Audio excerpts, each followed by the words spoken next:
What would you do if you came home from school one day, only to discover your entire family had been brutally murdered by a stranger who called himself BTK?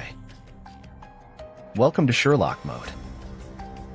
It was January 15th, 1974, in Wichita, Kansas. The Otero family had just moved to this quiet neighborhood, hoping for a fresh start.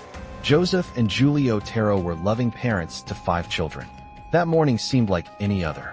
The older kids went to school, leaving behind 9-year-old Joey and 11-year-old Josie with their parents at home. But something evil was watching. A man had been planning what he called his first project. He had chosen this family not because he knew them, but because they seemed perfect for what he wanted to do. He cut the phone lines, broke into their home, and told them he only needed their car and some money. But that was a lie. What happened next would haunt Wichita for over 30 years. He tied up the entire family, and one by one, he killed them. Joseph was strangled with a rope. Julie was tied to her bed and suffocated with a plastic bag. Little Joey was hanged in the basement. And Josie, just 11 years old, was found hanged in the basement too. When 15-year-old Charlie Otero came home from school that day, he knew something was wrong. Their dog Lucky was outside, which never happened. He walked through the back door and called for his mother. The silence was deafening. Then he saw his father lying on the floor. Charlie's world shattered in that moment. He ran from room to room, finding the bodies of his family members. The killer had stolen more than lives that day. He had stolen innocence, safety, and peace from an entire community. But this was just the beginning. The killer disappeared like smoke. For months, police had no leads, no witnesses, no fingerprints. The community lived in fear. Parents walked their children to school. People checked their locks twice before bed. Who was this monster, and when would he strike again? The answer came sooner than anyone wanted. 3 months later, he struck again. Catherine Bright, a 21-year-old college student, became his next victim. But this time, something went wrong with his plan. Catherine's brother Kevin was home too. The killer forced his way into their home, telling them he was a wanted man who just needed money and food. But Kevin fought back. In the struggle, Catherine was shot and Kevin was left for dead with a bullet wound to his head. Miraculously, Kevin survived and crawled to safety, becoming the first person to see the killer and live. Years passed. More victims fell. Shirley Vian in 1977, Nancy Fox later that same year.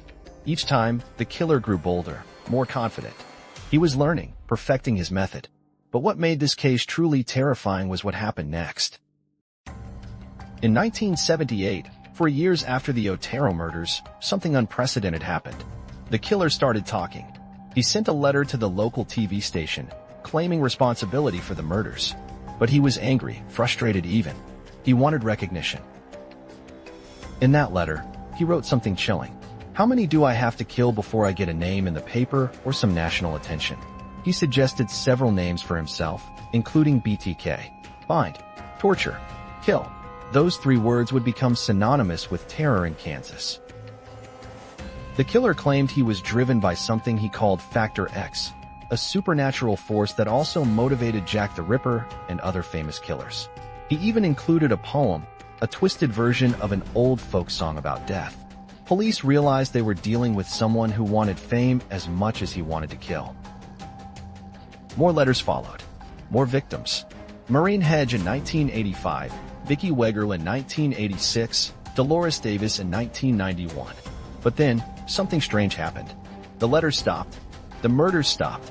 BTK vanished completely, leaving behind only questions and broken families. For 13 long years, BTK was silent. Police wondered if he had died, moved away, or been imprisoned for other crimes. The case grew cold. New detectives took over. Files gathered dust. The families of victims waited for answers that seemed like they would never come. But BTK was still there, hiding in plain sight. During all those years of terror, he had been living a double life that would shock everyone who knew him.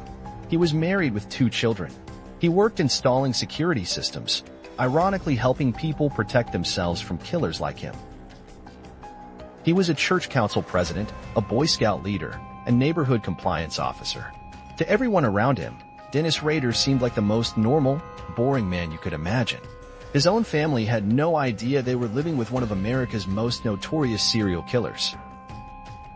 Then in 2004, something triggered him to start communicating again.